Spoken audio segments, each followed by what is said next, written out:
안녕하세요. 한반도 안보전략연구원 이사장 송봉선입니다. 오늘은 북한 내 국군 전사자 유해 봉환해야라는 주제를 가지고 방송을 시작하겠습니다. 미국이 북한과의 공동 발굴을 통해 북한에서 발굴한 한국군 전사자 유해를 한국에 처음 봉환한 건 2012년입니다. 한국 국방부는 지금까지 미국에서 돌아온 유해는 총 313구이며 이는 전사자 유해 발굴 및 봉환이 국내 지역에서만 이루어지고 있는 한계를 극복하여 미국과 북한이 미군 유해 공동 발굴 사업에서 한국군 유해 찾기를 확대한 결과입니다. 미국이 북한 내 발굴 작업을 통해 봉송받은 유해 가운데 19명의 국군 전사자의 신원이 확인된 바 있습니다. 이는 그간 축적된 국내에서의 유전자 기술 경험을 토대로 미 측과 북한 지역 내 국군 전사자 유해 발굴 및 수습 노력을 해온 결과라 하겠습니다. 정전협정 체결 직후 비무장지대에서 유엔군 측은 모두 616구를 발굴했고 공산 측은 607구를 발굴했습니다. 상대방 지역에서 유해 규모에 대한 논의는 있었으나 실질상으로 발굴 및 교환이 현재까지 이루어지지는 않고 있습니다. 정확한 전사자 파악도 지금 안 되고 있습니다.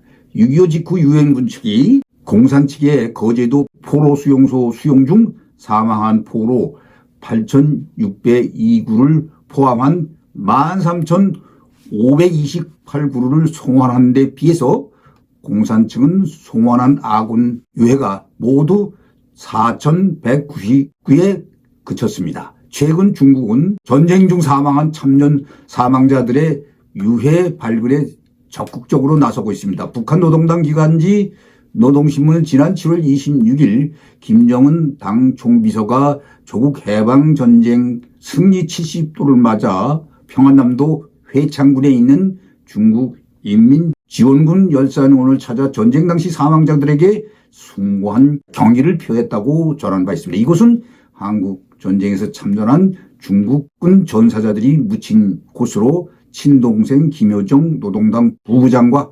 조용원 비서 등 최측근, 최선희 외무상, 강순남 국방상 등이 동행했다고 했었습니다. 김정은은 중국 인민지원군 열사들은 영생할 것이다라고 적힌 댕기가 달린 화환을 공정하고 목택동의 장남 모안영의 묘에 꽃송이를 헌정했습니다.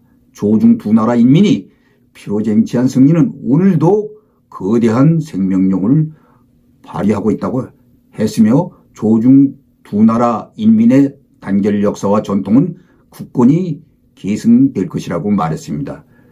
금년 7월 27일 6.25 전쟁 휴전 행사에도 북한에서 전국 인민대표자대회 상무위원장 등이 참석할 것으로 알려지고 있으며 러시아에서도 참석한다고 소식통은 전하고 있습니다. 지난달 중국 측 유해 발굴단 등해 본부장은 중국 측이 오래전부터 유해 발굴단의 단동 평양에 지부를 차리고 실무 책임자 홍아치를 통해 우리 측 A상사 대표의 그동안 6.25 당시 사망한 북한 내 중공군 유해 송환 작업을 진행 중이며 북한 내 한국군 유해 발굴 작업에도 필요시 협조할 의사를 표시했다고 합니다.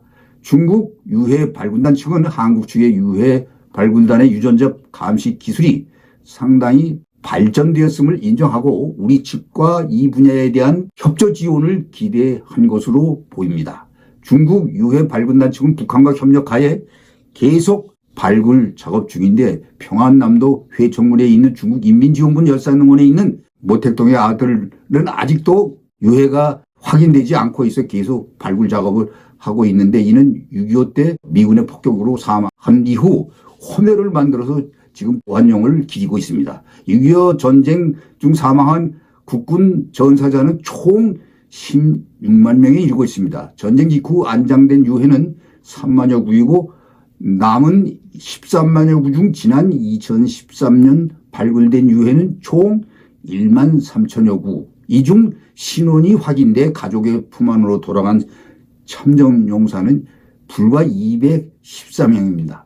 국립서울현충원에 위치한 국방부 유해발굴 감식단은 국군 전사자 유해 인수 및 봉환 검증을 담당 세계 최고 수준의 과학기술을 보유하고 있습니다.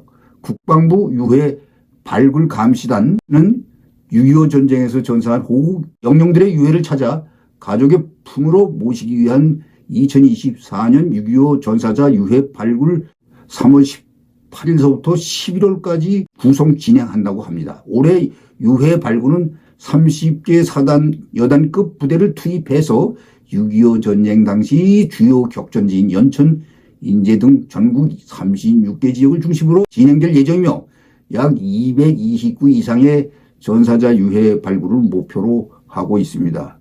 유가족 보건소, 보훈병원, 요양원, 병무청 등 다양한 관계기관에서 협조를 하고 있으며 유전자 분석 분야의 대외 공신력을 제고하기 위해 한국인정기구 공인인정을 추진하고 차세대 염기서열 유전자 분석 기법을 적용하여 과거에 확보한 유전자를 재분석하는 등 신원 확인을 향상을 위해서 다양한 노력을 하고 있습니다. 국군 유해 발굴단은 오는 6월경 국방부 전쟁 포로 실종지 확인국과 함께 15개국을 초청한 신원 확인 전문 학습회의를 개최하여 유해 발굴 분야에 대한 협력 및 발전 방안에 대해 논의할 계획이라고 합니다. 또한 올해도 미국은 긴밀한 협조 관계를 기반으로 한미 공동 감식, 조사, 발굴 등을 통해 정례적인 유해 발굴 및 신원 확인 분야에서 교류 협력을 강화할 계획입니다. 아울러 6.25 전쟁 유엔 참전국가의 협력 기반 구축 차원에서 유엔군 추정 유해를 유엔군 묘지의 안정을 추진하고 이를 통해 유엔군의 숭고한 희생과 공헌을 기억하고 국민과 함께 추모할 수 있는 계기를 마련할 계획이라고 합니다. 하지만 북한 내 전투에서 사망한 국군의 숫자는 현재까지 조사도 되지 않고 전투 지역도 불사입니다. 중국 측과 유전자 감식 기술 협조를 통한 북한 내 국군 유해를 찾아서 가족의 품으로 돌아가 편히 잠들게 하여 국가와 국민이 일치하여 보국의 정신을 거행할 때라고 봅니다. 시청해 주셔서 감사합니다.